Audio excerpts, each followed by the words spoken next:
keutamaan puasa dan manfaat-manfaatnya. Dan ini sangat wajar teman-teman sekalian, adalah motivasinya atau motivatornya. Saya sudah sering bahasakan, setiap kali antum mau melakukan satu perbuatan ibadah, cari tahu keutamaannya. Karena keutamaannya ini nanti akan mendorong kita untuk mau selalu semangat mengerjakan. Mau rajin sedekah, baca keutamaan sedekah. Mau rajin sholat malam, baca keutamaan sholat malam. Mau rajin bakti sama orang tua, baca keutamaannya. Semuanya. Bahkan keutamaan ini dianjurkan oleh para ulama diulang-ulangi. Karena kan ada sebuah hadis, kita tersentuh justru setelah 7 kali dibaca, 10 kali dibaca. Wajar itu. Ya. Nah, keutamaan puasa, di poin A, keutamaan puasa disebutkan dan ditegaskan dalam hadis-hadis berikut ini. Yang pertama, yang kita bisa dapatkan adalah hadis riwayat Ahmad nomor 15.844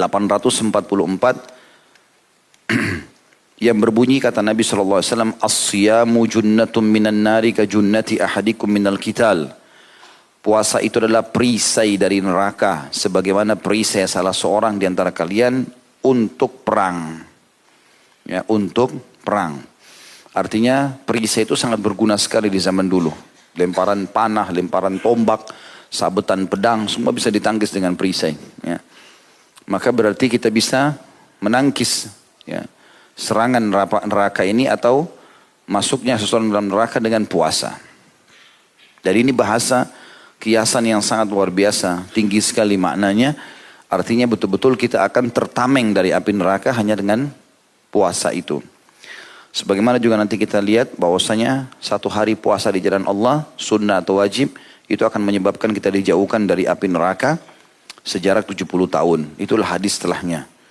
Hadis yang diriwayatkan Imam Bukhari nomor 2840 dan Imam Muslim 1153. Kata baginda Nabi SAW, man sama yawman fi sabilillahi azza wa jal zahzahallahu wajahahu anin nari bidhalikal yawmi sab'ina kharifa. Barang siapa yang berpuasa satu hari di jalan Allah yang maha suci dan maha pemurah, maka Allah akan menjauhkan wajahnya dari neraka disebabkan puasa hari itu sejauh perjalanan 70 tahun. Ya, dan ini keutamaan yang luar biasa kata ulama, baik itu puasa sunnah ataupun puasa wajib. Ini teman-teman tadi yang puasa hari Senin, ada masalah apa? Nah, putuskah tangannya? Butakah matanya? Habiskah tenaganya? Enggak. Jadi orang yang tidak puasa, was-was. Rugi antum enggak puasa, kenapa enggak puasa? Kecuali punya udzur-udzur syar'i.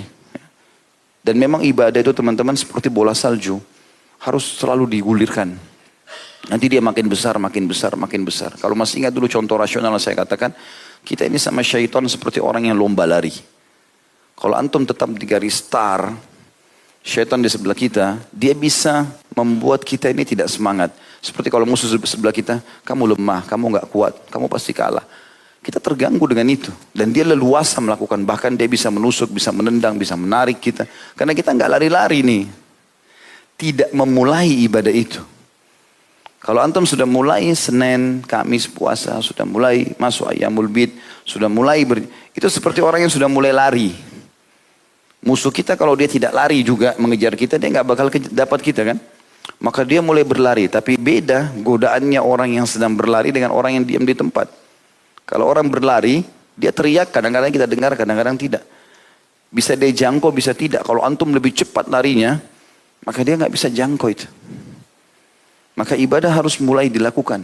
Kalau enggak kapan? Kira-kira kapan antum memulai ini? Kalau bukan sekarang.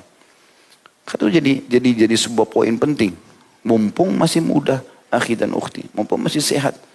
Kecuali punya udzur syar'i berbeda. Ya, berbeda. Kayak pengantin baru mungkin. Mungkin. Terpaksa dia batal.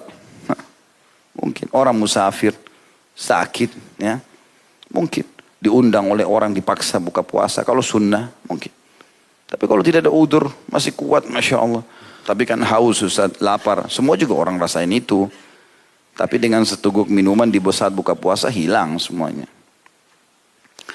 Kemudian juga yang ketiga adalah doa orang puasa diijabah. Apa yang dia sampaikan. Selama dia mulai menahan diri dari azan subuh sampai saat buka puasa.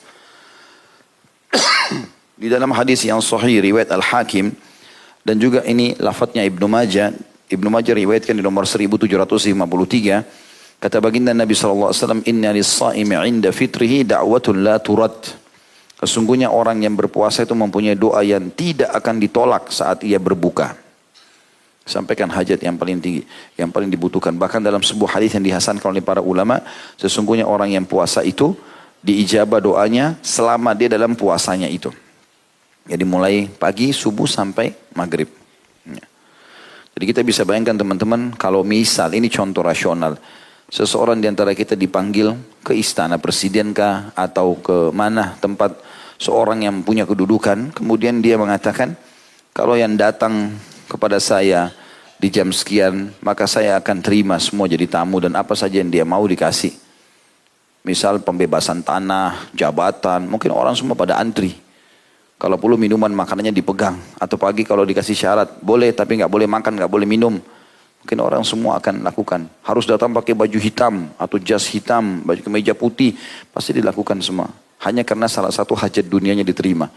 Orang puasa akhi dan ukhti pahalanya besar dan doanya mustajab. Langsung Allah SWT terima. Kalimat Nabi SAW tidak ditolak artinya pasti diterima.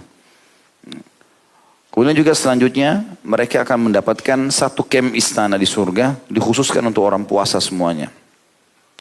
Sebagaimana dalam hadis Bukhari di nomor 1896 dan Imam Muslim juga menyebutkan di nomor 1152. Inna fil jannati baban yuqalu lahu ar-rayyan yadkhulu minhu as-sa'imuna yawmal qiyamah la yadkhulu minhu ahadun ghairuhum yuqalu ayna as-sa'imun fayaqumun la yadkhulu minhu ahadun ghairuhum fa idza dakhalu ughliq falam yadkhul minhu ahad. Sesungguhnya di dalam surga itu terdapat sebuah pintu yang disebut Ar-Rayyan. Orang-orang yang berpuasa masuk ke dalam surga pada hari kiamat melalui pintu itu dan tidak ada seorang pun selain mereka yang masuk melalui pintu tersebut. Ditanyakan di manakah orang-orang yang berpuasa, maksudnya rutin berpuasa. Kemudian mereka berdiri dan masuk melaluinya tanpa seorang pun selain mereka. Jika orang-orang yang berpuasa telah masuk, pintu tersebut ditutup sehingga tidak ada seorang pun selain mereka yang bisa masuk melaluinya. Kata ulama hadis yang dimaksud di sini adalah pintu-pintu surga sangat banyak, ada 8 pintu surga dalam hadis yang sahih dikatakan dan akan dipenuhi oleh manusia, gitu kan? Tapi ada satu pintu dikhususkan bagi orang yang rutin puasa sehingga tidak ada orang lain masuk di pintu itu. Karena pintu-pintu yang lain orang semua bisa masuk. Di sini dikhususkan. Itu makna yang pertama. Makna yang kedua adalah memang setiap muslim ya, kalau dia mengerjakan semua jenis ibadah ini maka dia bisa memiliki istana di setiap pintu gerbang itu. Kata Nabi SAW, nanti akan ada orang yang dipanggil dari pintu sholat, pintu jihad, pintu sedekah, ya, pintu puasa dan seterusnya. Ya, kata Abu Bakar, ya Rasulullah, apakah ada orang yang dipanggil dari semua pintu itu? Maksudnya dia punya istana di setiap pintu gerbang itu. Tentu ini akan lain bentuknya, fasilitasnya, yang ini juga lain, yang ini juga lain. Kata Nabi SAW, ada dan aku berharap kamu salah satunya. Karena semua jenis ibadah maksimal dikerjakan oleh Abu Bakar radhiyallahu anhu. Itu yang dimaksud di sini. Poin B-nya tentang masalah manfaat puasa. Kata Syekh Abu Bakar Jazair rahimahullah, di antara manfaat-manfaat spiritual yang terdapat pada puasa adalah puasa membiasakan seseorang untuk bersabar dan menguatkannya, mengajarkan pengendalian diri dan membantunya dalam mengendalikan diri, menumbuhkan karakter-karakter ketakwaan dalam diri dan mendidiknya. Khususnya ketakwaan yang merupakan tujuan utama yang hendak dicapai setelah puasa seperti disebutkan dalam firman Allah Ta'ala Al-Baqarah 183. A'udzu billahi minasyaitonir rajim. Kutiba alaikumus siyamu kama kutiba alal ladzina min qablikum la'allakum tattaqun. Telah diwajibkan atas kalian berpuasa sebagaimana diwajibkan atas orang-orang sebelum kalian agar kalian bertakwa. Makna bertakwa patuh dan tunduk.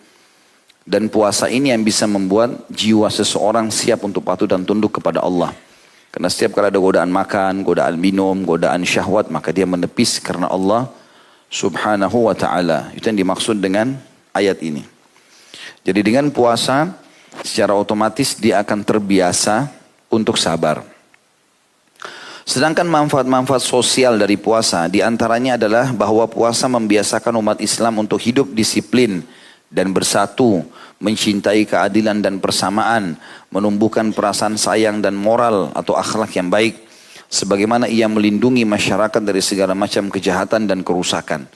Orang kalau ikut program puasa itu seperti ikut lembaga training. Ya. Di dunia ini banyak, di Indonesia juga sudah mulai berjalan ya.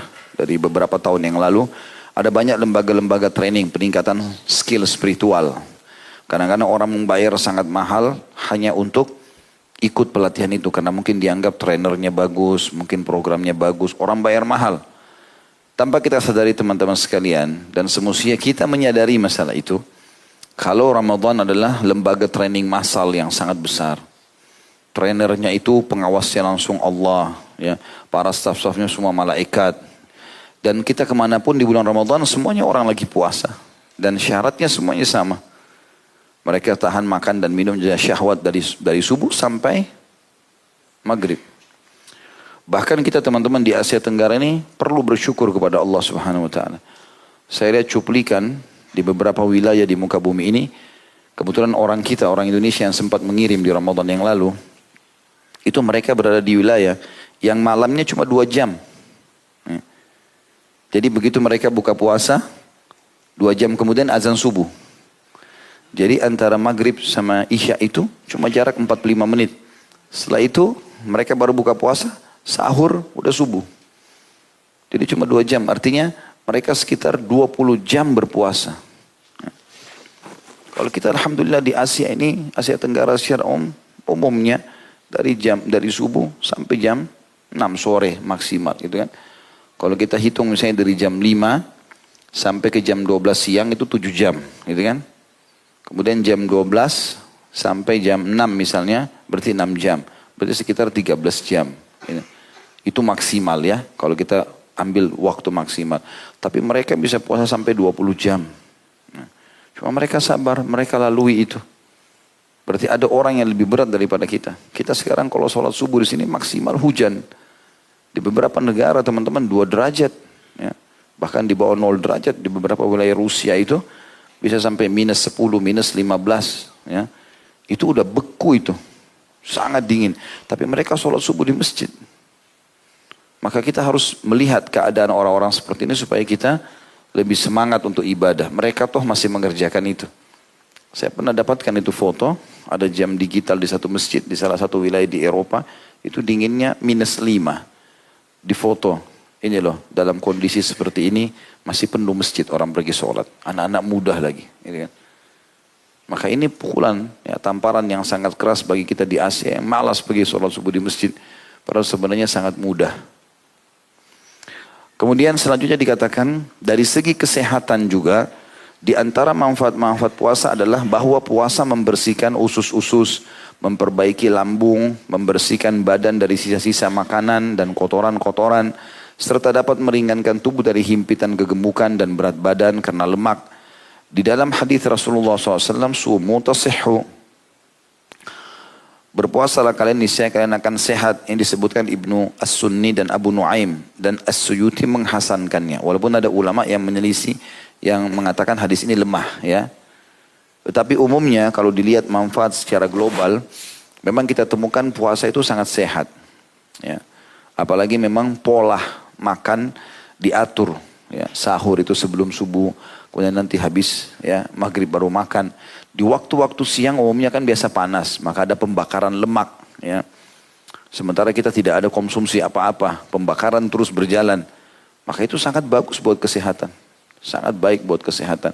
Yang kadang-kadang kalau kita lagi tidak puasa, kita pagi makan sarapan pagi, siang baru 3-4 jam kita sudah makan siang lagi. Padahal pembakaran yang pagi baru berjalan, mungkin belum selesai. Kita udah isi lagi, kadang-kadang ada makan malam. Maka Ramadan sangat membantu kita untuk mengurangi makanan-makanan atau sisa makanan yang tidak dibutuhkan oleh tubuh ini. Karena tubuh kalau ada pembakaran, kemudian tidak ada suplai makanan, maka dia akan menghabiskan lemak secara otomatis. Ya. Tentu orang-orang yang kurus tidak pikir masalah ini, tapi orang gemuk bermanfaat bagi dia. Ya.